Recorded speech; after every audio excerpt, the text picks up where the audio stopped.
ఉమ్మడి జిల్లాలో ఎన్నికల వరకు అంతా బానే నడిచింది. ఎన్నికల్లో టీడీపీ, బీజేపీ, జనసేన నాయకులు అందరూ కలిసి కూటమి విజయానికి కృషి చేశారు. ఎన్నికల ముందు వరకు రాజకీయ ప్రత్యర్థులుగా ఉన్నవారు మిత్రులయ్యారు. అయితే ఫలితాల తర్వాత సీన్ రివర్స్ అవుతుంది. షరామామూలుగానే ఆధిపత్య పోరు మొదలైంది. మిత్రపక్షాల్లో ముఖ్య నేతలుగా ఉన్నప్పటికీ ఎవరికి వారు పెత్తనం చెలాయించాలని చూస్తూ హడావుడి మొదలుపెట్టారు. ఇంతకీ ఎవరా నాయకులు? అసలు అక్కడ జరుగుతున్న రాజకీయం ఏంటి?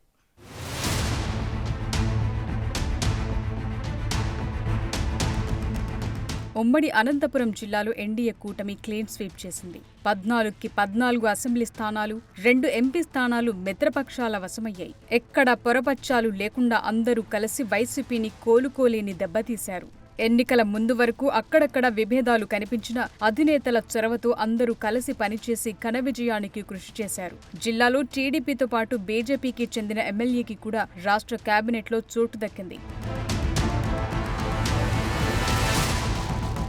వైసీపీలో టికెట్ రాని కొంతమంది నేతలు బీజేపీలో చేరి టికెట్ కోసం ప్రయత్నించి విఫలమయ్యారు. గత్యంతరం లేని స్థితిలో కూటమి అభ్యర్థులకి సహకరిస్తామని ప్రకటించి వారి గెలుపు కోసం పనిచేశారు. అయితే కొత్త ప్రభుత్వం ఏర్పడ్డాక వారి వాయిస్ పూర్తిగా మారిపోయింది.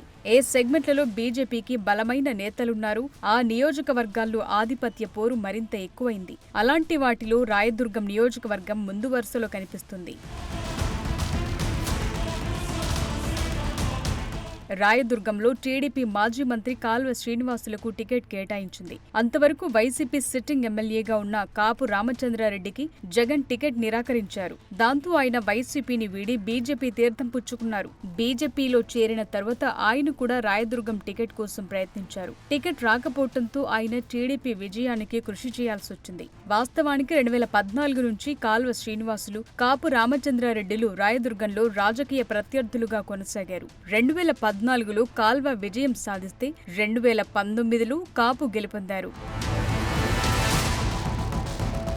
అలా ఉప్పు నిప్పులా ఉండే కాలువ శ్రీనివాసులు, కాపు రామచంద్రారెడ్డి మొన్నటి ఎన్నికల్లో కలిసి పనిచేసి టీడీపీకి రాయదుర్గంలో అత్యధిక మెజార్టీ దక్కేలా చేశారు. దాదాపు 42,000 మెజార్టీతో కాలువ శ్రీనివాసులు విజయం సాధించారు. అది 2024 ఎన్నికల్లో ఉమ్మడి అనంతపురం జిల్లాలోని అత్యధిక మెజార్టీ. ఇక ఫలితాలు వచ్చిన తర్వాత ఆధిపత్య పోరులో కూడా ఈ నియోజకవర్గమే మొదటి స్థానంలో కనిపిస్తుంది. అప్పట్లో వైసీపీ అధికారంలో ఉన్న సమయంలో కాపు రామచంద్రారెడ్డిపై పెద్ద ఎత్తున అవినీతి ఆరోపణలొచ్చాయి.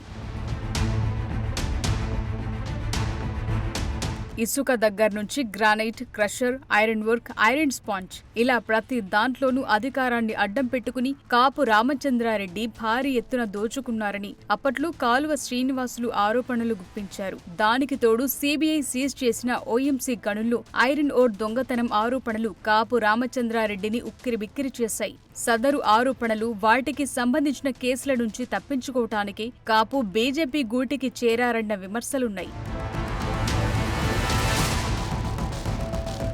కాపు రామచంద్రారెడ్డిపై ఇప్పుడు అవే ఆరోపణలు మళ్లీ రిపీట్ అవుతున్నాయి. ఎమ్మెల్యేగా దిగిపోయిన తర్వాత కూడా ఆయన అక్రమ వసూళ్లు ఆపలేదంటూ ఇటీవల కొంతమంది క్రషర్ యజమానులు ప్రెస్ మీట్ పెట్టి మరీ ఆరోపించారు. వైసీపీ అధికారంలో ఉన్నప్పుడు ఒక్కో క్రషింగ్ యూనిట్ నుంచి నెలకు 30 లక్షలకు పైగా వసూలు చేశారని, 5 ఏళ్లు ఎమ్మెల్యేగా ఉన్న సమయంలో 200 కోట్ల రూపాయల వసూళ్లకు పాల్పడ్డారని తీవ్ర స్థాయిలో ధ్వజమెత్తారు. 5 years బ్యాక్ వైసీపీ గవర్నమెంట్ వచ్చినప్పుడు ఇప్పుడు మనం ఇదంతా కలవటానికి కారణం మన మాజీ ఎమ్మెల్యే కాపు రామచంద్రారెడ్డి గారు చేసిన నిర్వాహం. గత 5 సంవత్సరాల క్రితం గవర్నమెంట్ వచ్చినప్పుడు మా క్వారీలో పట్టపగలు 50,000 టన్నులు వాళ్ళ కొడుకు దౌర్జన్యంగా మా దగ్గర నుంచి 50,000 టన్నులు స్టోన్ని తరలించి వితౌట్ ట్యాక్స్, వితౌట్ పేమెంట్ తీసుకెళ్ళి వాళ్ళు డిపార్ట్మెంట్లో మా మీద కంప్లైంట్ చేసి మా క్వారీని ఇమీడియట్గా ఒక నెల రోజుల్లో మూయటం జరిగింది.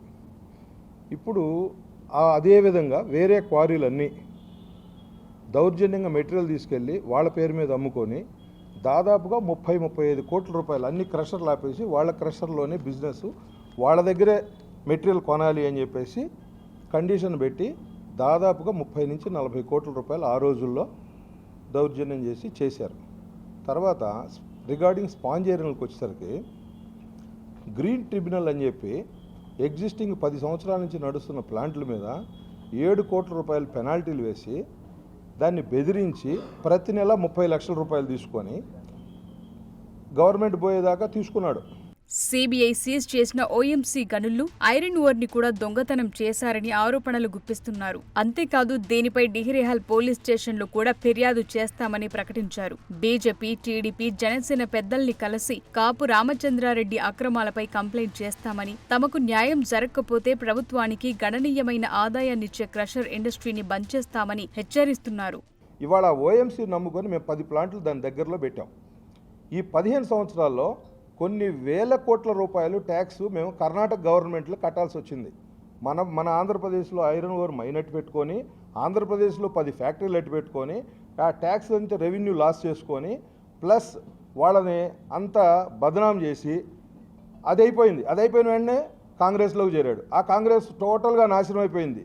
కాంగ్రెస్లోకి అయిపోయిన తర్వాత వైసీపీలోకి చేరాడు. వైసీపీ కూడా మొత్తం నాశనం చేసి ఇప్పుడు నెక్స్ట్ బీజేపీలోకి వెళ్తున్నాడు.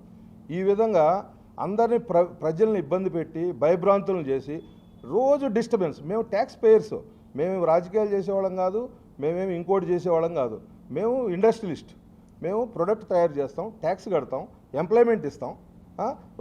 ప్రతిరోజు డిస్టర్బ్ చేసి ప్రతిరోజు ఇదే పని, ఆయనకేం పని లేకుండా మమ్మల్ని టోటల్గా డిస్టర్బ్ చేసి అన్ని ఇండస్ట్రీలకి అందరికీ డిస్టర్బ్ చేస్తున్నాడు. సో ఇవాళ మేము వచ్చాము. ఇప్పుడు మేము బయటకు ఎందుకు వచ్చామంటే ఇకన ఈ రోజు నుంచి ఆయనది ఏమేమి ఉండయో అన్నీ మేము గవర్నమెంట్కి చెప్తాం. చంద్రబాబు నాయుడు గారు ఎవరిని తప్పు చేసిన వాళ్ళని ఎవరిని వదిలేది లేదు, సొంత పార్టీ వాళ్ళని కూడా వదిలేది లేదు, మాకు తెలుసు. మేము క్లియర్ కట్గా విత్ ఎవిడెన్స్లు ఇస్తాం.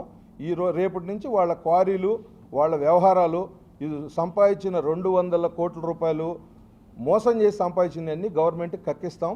క్రషర్ యజమానులు ప్రెస్ మీట్ పెట్టి 24 గంటలు గడవక ముందే కాపు రామచంద్రారెడ్డి మీడియా ముందుకొచ్చేశారు. క్రషర్ వ్యాపారుల ఆరోపణల వెనుక కాలువ శ్రీనివాసులున్నారని కాపు రామచంద్రారెడ్డి ఆరోపిస్తున్నారు. తనకు కాల్వకు ఉన్న రాజకీయ వైరాన్ని వివరించిన ఆయన గత 5 ఏళ్లలో రాయదుర్గంలో ఎప్పుడూ లేనంత అభివృద్ధి చెందిందని, కాదని నిరూపిస్తే శాశ్వతంగా రాజకీయాల నుంచి తప్పుకుంటారని ప్రకటించారు.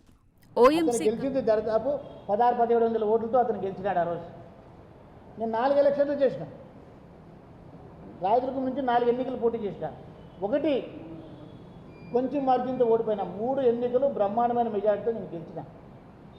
ప్రజల్లో ఉన్నాను, ఎన్నో రకాల సోషల్ యాక్టివిటీస్ చేసిన, ఎన్నో రకాల గుళ్ళు గోపురాల కింద దాన్ని డబ్బులు ఇచ్చిన. నాకు ఎక్కడ కానీ లంచాలు తీసుకొచ్చిన అవసరం లాలే. అభివృద్ధి గురించి మాట్లాడినారు, అభివృద్ధి నిల్లు వసూలు ఫుల్లని. నేను మీ అందరికీ చెప్తా ఉన్నా, మన దేశానికి స్వాతంత్రం వచ్చిన తర్వాత నా 5 సంవత్సరాల్లో అయిన అభివృద్ధి కన్నా ఎక్కువ ఏ 5 సంవత్సరాల్లో అయింది అంటే నేను రాజకీయాలు పూర్తిగా వదులుకుంటా. లెక్కలేసుకోండి, ఎన్ని రోడ్లు వేస్తాం, ఎన్ని పనులు జరిగినాయి, ఎంత వచ్చింది లెక్కలేసుకోండి.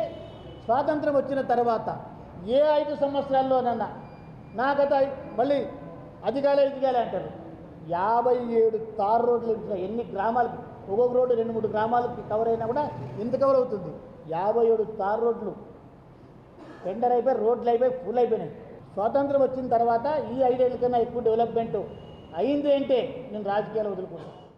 ఓఎంసీ గనుల్లోని ఐరన్ ఓర్ ని దొంగతనం చేసింది టీడీపీ నాయకులేనని కొన్ని ఫోటోలు కూడా విడుదల చేశారు. టీడీపీ నాయకులే దగ్గరుండి ఈ దొంగతనానికి పాల్పడ్డారని, దీనిపై సమగ్ర దర్యాప్తు జరపాలని సిబిఐకు ఆయన కూడా లేఖ రాశారట. ఇక స్టోన్ క్రషర్స్ తనపై చేస్తున్న ఆరోపణలను ఖండించిన ఆయన కాల్వ శ్రీనివాసులు వారి వెనుక ఉన్నారని ఆరోపిస్తున్నారు. ఖచ్చితంగా తర్వాత ఇంకా నాకు తెలియలే, వాళ్ళు లోపల ఉన్నారా లేదా, స్టేషన్ పిలిచి పంపించారా నేను చూసుకోలే. 10 మందిని అరెస్ట్ చేశారు. దాని నాయకుడు ఎవరు? డిహ్రేహల్ మండలం హెచ్ సిద్ధాపురానికి చెందిన తెలుగుదేశం పార్టీ నాయకుడు. ఇంత చేస్తారండి, నా పైన ఆరోపణలు చేస్తారా? నాకు వాళ్ళకి ఎలాంటి తేడాలు లేవు. ఐరన్ ఓర్ నేను చేశానని చెప్పినారు, వాళ్ళే దొంగతనం చేశారు. స్క్రాప్ నా పైన వేసినారు, వాళ్ళే 10 మంది ఇరుక్కున్నారు. వాళ్ళు చేసేది నా పైన వేసేది, వాళ్ళు చేసేది నా పైన వేసేది. దీనివల్ల నేను ఈరోజు ఎదురు తిరగాల్సి వచ్చింది. లేకపోతే నేను లేని రాయదుర్గంలో మొదటిసారిగా మీడియాలో రామచంద్రారెడ్డి ఐరన్ ఓర్ ఎత్తుకుపోయినాడని చెప్పేసి మెయిన్ స్ట్రీమ్ మీడియాలో అంతా వరుస కథనాలు వచ్చే వరకు కూడా నేను పట్టించుకోలేదు. నా పైన నేరుగా ఎప్పుడైతే ఆరోపణలు చేసినారో బయటికి రానే అని నేను ప్రెస్ మీట్ పెట్టినా. రెండోసారి ఐరన్ ఓర్ ఎత్తుకొని పోయినారు, అప్పుడు మళ్ళీ ప్రెస్ మీట్ పెట్టినా. మళ్ళీ స్క్రాప్ ఎవరు ఎత్తుకొని పోతున్నారు? పట్ట పగలు బొలేరోలో గ్యాస్ సిలిండర్లు వేసుకొని వచ్చి గ్యాస్ కట్టర్లు తెచ్చి ఇటాచీల్ని లోడర్లని పీసులు చేసి ఎత్తుకొని పోతా ఉన్నారు ఈ తెలుగుదేశం పార్టీ నాయకులు. ఇరుక్కున్నారు, కేసు కూడా రిజిస్టర్ చేశారు. ఇంకేమనాలా నేను ఊరుకున్న వాళ్ళు ఏం చేస్తూ ఉన్నారు? ఇసుక తోలుతా ఉన్నారు, మట్టి తోలుతా ఉన్నారు, ఏమీ మాట్లాడలే. ఖచ్చితంగా కాలువ శ్రీనివాసులపై సీఎం చంద్రబాబుకు ఇతర మంత్రులకు కూడా ఫిర్యాదు చేస్తానని కాపు ప్రకటించారు. రాయదుర్గం ఎమ్మెల్యే కాలువ శ్రీనివాసులు చేస్తున్న అరాచకాలు, అవినీతిపై వాట్సాప్ గ్రూప్ ఏర్పాటు చేసి ఎప్పటికప్పుడు ఫిర్యాదులు చేస్తానని కలకలం రేపారు. మరి దీనిపై కాలువ శ్రీనివాసులు రియాక్షన్ ఎలా ఉంటుందో చూడాలి.